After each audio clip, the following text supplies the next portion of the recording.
Recently, I took a trip to South America, and I thought that I'm going to make an anecdote and write about it. And an idea clicked, and I thought, why not share this anecdote with you guys? And I'm going to share this anecdote of my trip to South America with each one of you using some amazing vocabulary that we can use as we travel to different places. Not just that, we will also learn how we can use that particular vocabulary, not in the context of just traveling, but also in other segments as well. So what are we waiting for? Let's get started.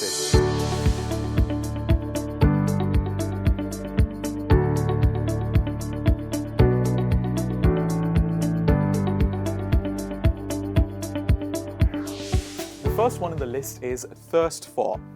It means a strong desire for something. Now, when I was traveling, right before my travel to South America, I had massive thirst for traveling, and I couldn't control my excitement, and I thought of just doing something about it. And that is why I thought of putting this phrase in here. I had a strong desire of traveling to a place, and that is how I'm using the phrase here, thirst for. The first example that we can use this phrase is, we want them to be active learners, learners who have a thirst for discovery and knowledge. This example is not related to travel, but something that you can use in a different context. And here it is educational context. Thirst for discovery and knowledge. That means the person has a strong desire for a lot of knowledge and for a lot of discoveries. The next situation that you can use thirst for is, we have a thirst for answers, said Abdul, a community advocate in St. Cloud area. There's a person called Abdul, and he has a strong desire to get the answers from people. And I think it's a very interesting and nice phrase that you can use in your daily life as well, when you have palpitating questions and you want to ask people the answers to those questions. So it is thirst for. The next one is get itchy feet. What does it mean? It is quite an interesting phrase. Strong desire to travel. Now, again, it was the month of June, I suppose, last year when I had made the plan to travel to South America, but unfortunately that couldn't compile. And so I decided to do that just right before the New Year's Eve. And I was getting itchy feet. That means I couldn't control myself not being traveling for such a long time, and so I decided to travel. Let's see how I can use it in a different context and example. If I stayed in one country for over a year, I get itchy feet, which is the case that we basically discussed. His soul has itchy feet. He can't stay at one place for a long time. What happens when your feet itch or something else itches? You start to feel uncomfortable. And that is the same thing here as well. The last example is, one gets itchy feet if they haven't holidayed for a long time. Does that happen with you as well? Do you get itchy feet? Please do let me know in the comments section below, because I read them all. The next one is hardly contain my excitement. Now, I think it was in the month of November that I'd booked my tickets, and I couldn't control my excitement to board the flight and quickly finish my work here in the country and travel to South America. And it was great fun, I must tell you. So it means to not be able to control your feelings and emotions. So you want to do something, like I wanted to travel to South America, and I could hardly contain my excitement. One thing that you should notice here is hardly is actually used negatively already. It's a good idea that we use I can hardly control my excitement, and not I can't hardly control my excitement. Let's see how I've used it in a different example and context here. He's a very emotional person. He can hardly contain his tears if he finds somebody is in trouble. Guys, as you can see here, can is a positive modal verb that I've used with hardly here. So please make sure you do not use can't, because it'll become double negative, because hardly is already negative here. Next one is arduous journey. What is arduous journey? Now, America, from my country, South America in particular, is really, really far. And it means difficult, tiring, needing a lot of effort.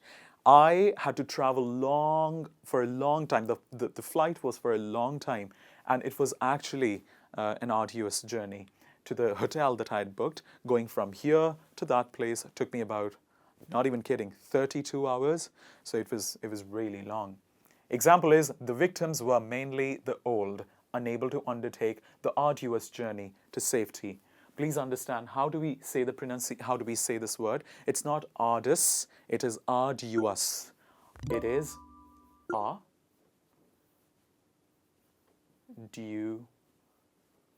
us.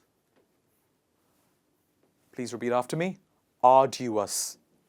Next example is, he chose an arduous journey to prove his mental and physical strength. So probably the person went trekking and the person wanted to prove how strong mentally and physically he is. So the journey was arduous because it was tough, difficult, and it needed a lot of effort.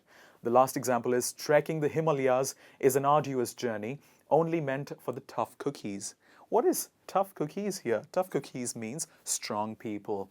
Arduous journey here, being tiring and taking a lot of effort to Himalayas, which is the mountain region in India. Next one is off the beaten track. This is one of the favorite phrases. It means not known or popular with many people.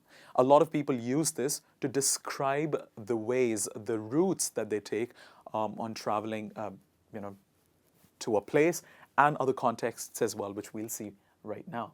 The first example is, we wanted to find a camping site that was a little bit off the beaten track. That means we wanted to camp at a place that was not known and that was uncommon amongst the rest of the crowd. And this is what I chose as well. On my trip to South America, I decided, why should I go to South America? Because not a lot of people travel there. People would want to go to, let's say, Paris, but I wanted to go to a place where I could just really relax and, excuse me, where I could really relax and find my peace. And I thought South America could be a very interesting destination. And so I thought South America was off the beaten track. Tiny secluded beaches can be found off the beaten track. Next example, yet for most visitors from overseas, Andaman Island with its treasure is definitely off the beaten track. That means one of the islands that we have in southern part of India is off the beaten track. That means a lot of people not go there, and I think it's a great idea if they go, because of the serenity, peace that it provides you. The next one is Intrepid explorer. Intrepid means somebody who is brave with no fear of dangerous situations. Intrepid and brave. Let's see how I can use that. He was an intrepid explorer who decided to trek the mountain alone. This time my sisters were asking me, and I think there were some other friends as well, when I told them that I'm traveling to South America, and they said, why not we join you? But I thought that I really wanted to explore this journey only with myself, and so I decided that I'm going to be an intrepid explorer. That means brave, somebody who's traveling alone, and no matter what situation comes, I'm going to handle it by myself. Next one is hopelessly lost. What is hopelessly lost? Lost at a place or in a situation that makes you lose hope. It primarily happens when you're traveling alone. Fortunately, this did not happen with me on my trip to South America, but I thought of including this phrase because this is something that we can actually use to talk about a situation if the need be. He was hopelessly lost in the middle of the Amazon forest. My God, very dangerous situation. Hope happens to no one, but hopelessly lost at a place, that means lost at a place without any hope. After 3 consecutive failures in the exam, he was hopelessly lost and decided to appear one last time. Happens to a lot of IELTS students when they appear for their favorite band, the 8777 band that they want. Well, in such a situation, at times they feel hopelessly lost, and there comes to rescue Michelle, Hridhaan, or other teachers who help them get better at their bends on videos on Let's Talk. So this was about hopelessly lost. Let's move to the next one. The next one is keep your eyes peeled. Very interesting phrase. What does it mean? It means to be careful and vigilant about something or someone. Let's see how we can use that in example. Let's wrap up the game and keep our eyes peeled. My parents will arrive anytime. This happened to me with my childhood friend. actually Bhumika. I used to play with Bhumika quite a lot, and there were other friends as well, my sisters as well, and other friends, Rishabh, Bhumika, my sisters, all of us used to play together. And there used to be times when my mother would say, I'll be back at home at this hour, etc., etc. And so we would keep our eyes peeled in such a situation. Also, in case of South America, how did I keep my eyes peeled? Well, while I was boarding my flight, it was important for me to understand when the boarding gate opens up, at what time does it open. And so I had to keep my eyes peeled onto the watch. The next example is, keep your eyes peeled at the door and allow no one to enter. The patient needs to sleep. So there's a patient who needs to sleep, and the doctor wants no one to disturb that patient. And so the doctors asked the nurse to keep his or her eyes peeled so that nobody disturbs the patient. Next one is sheer epic grandeur. Amazing vocabulary, means like a very rich one. What does it mean, bud? Condition of being grand, or having special charm, or pleasing or attractive features. Let's see how we can use that in the form of examples. On my trip, I saw amazing, I'd gone to amazing sightseeing, and all of that was sheer epic grandeur. Let's see how we can use that in other examples.